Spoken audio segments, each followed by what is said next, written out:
You already know this feeling.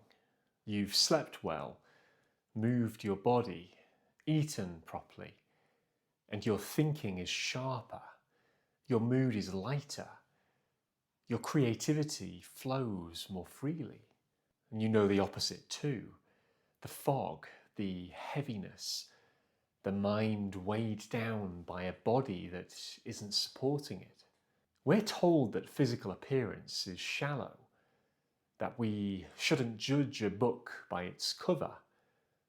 But is that really true? Or is it closer to the truth that the body is a reflection of the mind, that the state of one reveals the state of the other? In this video, we explore the first foundation of Project Renaissance. Maxim number 1, honor your body as a temple for your mind.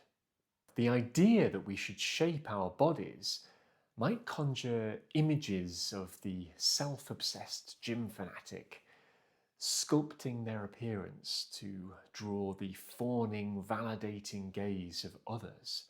Surely that is antithetical to everything Project Renaissance stands for. It would be if that's what we were doing.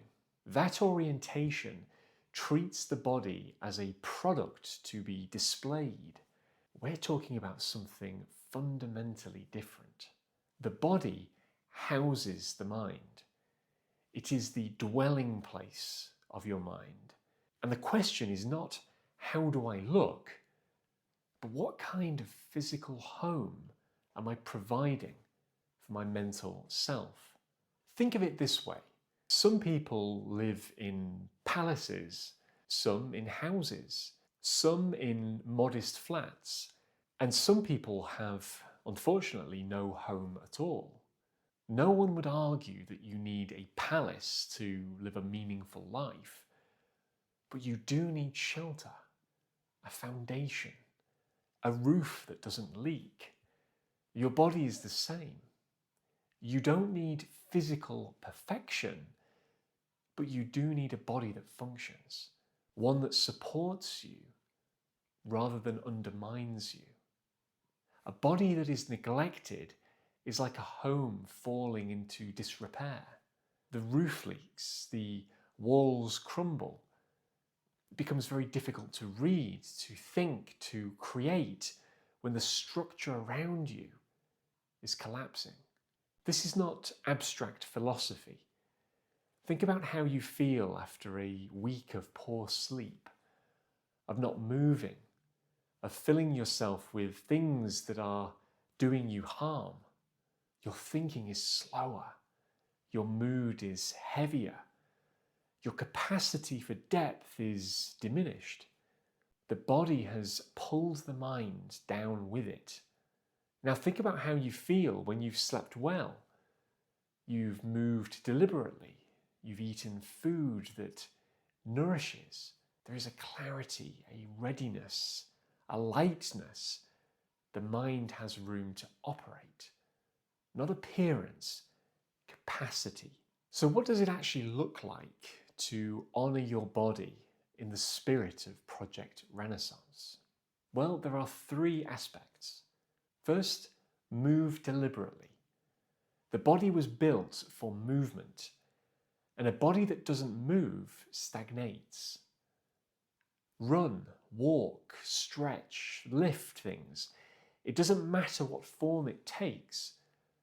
What matters is that you engage with your body consistently and intentionally. Second, nourish properly. Eat real food. Eat enough. Pay attention to how what you consume actually makes you feel. Not just in the moment, but in the hours after. Develop a mature and responsible relationship with what you put into your body. And finally, rest. This might be the most neglected one. We live in a culture that treats rest as laziness and sleep as a necessary evil. But sleep is where the mind consolidates, where the body repairs, where clarity is restored. Rest is not a reward, it's a non-negotiable. So, move, nourish, rest. There's no elaborate system, no optimization protocol, just the consistent and glamorous work of maintaining the dwelling place of your mind. Here is what's really at stake. Every higher pursuit we talk about on this channel, from feeding the mind to cultivating creativity, serving others, and seeking out the truth, all of it becomes harder without a stable foundation. You could choose to build a cathedral on sand, but why would you choose to? If your body is in constant disrepair, if you're exhausted, malnourished, and sedentary, then you're trying to pursue refinement from a place of deficit. The mind will always be pulled back to the body's unmet needs, distracted by fatigue, limited by fog, confined to a home that's falling apart around you. Now, it's true that we're all dealt different cards in life, different bodies, different constitutions, different starting points. That's just a fact. But the demand is the same for everyone. Work with what you were given. Stewardship is not about achieving some universal standard. It's about refusing to neglect what is yours to care for. Can the mind transcend a broken body? Of course it can. History proves it. But for most of us, the honest truth is simpler. Neglect the body and the mind pays the price. Why make the work harder than it needs to be? This is why the body comes first. Not because it's the most important thing. The mind will always be sovereign. But because a well-kept body removes obstacles from the mind's path. It clears the way for the work that actually matters. Honoring your body is not vanity. It's the first act of responsibility in a Renaissance life.